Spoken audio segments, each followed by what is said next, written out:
From my perspective, the feedback loop, has the way that I've experienced it, right? And as I've kind of, developed my appreciation for feedback loops, it was all in the context of really as an analyst, helping businesses make decisions that would help them grow consistently and, outperform competition, right? If you think of it, that was the context. And as an analytic, expert, one of the things we've always done is to say, what's the signal? How do you learn what's driving that signal? And how do you do more of it if that's a good signal? And how do you do less of it if that's a bad signal, right? That's the overall frame. And my whole perception around feedback loops, and I've learned this over the past 27 years of implementing it, is they are pretty much the critical piece. They're the linchpin of any framework that seeks to deliver excellence, whatever that framework is, right? Yeah, I'm going to keep you on a roll, but when we were posting about today's session, you had the most meaningful comment that you posted, and I'm going to just get you started. You wrote, feedback loops are the most critical aspect of any framework for delivering excellence. Yeah, absolutely. Wow.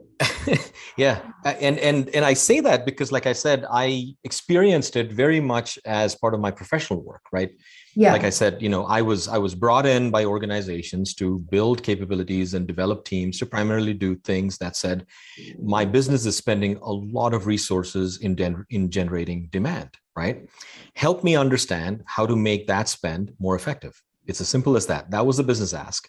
And the idea was to get in there and say, okay, what are the signals we have? Okay, you're going to spend some money on advertising. You're going to spend some money on promotions.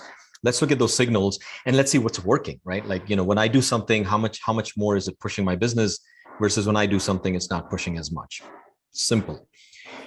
Very quickly, we learned that if we were sticking to just is what I'm doing working, we're only doing half of the effort, right? Just half at best. But if we actually took a little bit more of a provocative approach to say, okay, it's not just about is what I'm doing working, right? But what if I learned from it and adjusted the pieces that weren't working and the pieces that were working? And we had to get to a little bit more of a underlying bedrock concept, which was all about intentionality. All right. And the intentionality means that what was your intent? Or what was your expectation when you went and spent that money on that advertising campaign? Did you expect to grow new consumers? Did you expect to sell more to who are already buying it? Or was it a combination of both? If you didn't have that intentionality clear, it doesn't matter how much you measure what you did. You could never get to actually doing what needs to be done to maximize what you're doing. Does that make sense? It does make a lot of sense. This realization took me a while, right? It was do and learn, and then I was probably the slow learner in the class, but eventually we figured it out. But yeah, go ahead. Sorry. And I would say, to kind of connect it to the fence post that we planted from Clear, was that when you say there certainly is a type of feedback that's like, am I doing the right thing? Yeah.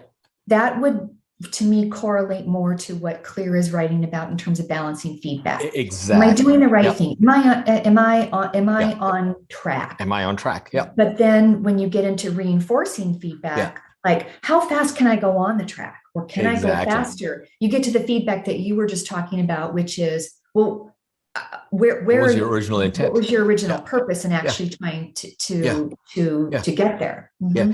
And if you don't have a feedback loop thinking mindset, you don't get anywhere, first of all. But even if you had a well-developed feedback loop thinking, you'd only get to half of it, right? There's the other piece, which is like when you develop the whole thing, in the way it's supposed to be. So that was my story. So what we did was, very quickly, we said, hang on. The conversation we should be having with our business leaders is not about, is what you're doing working?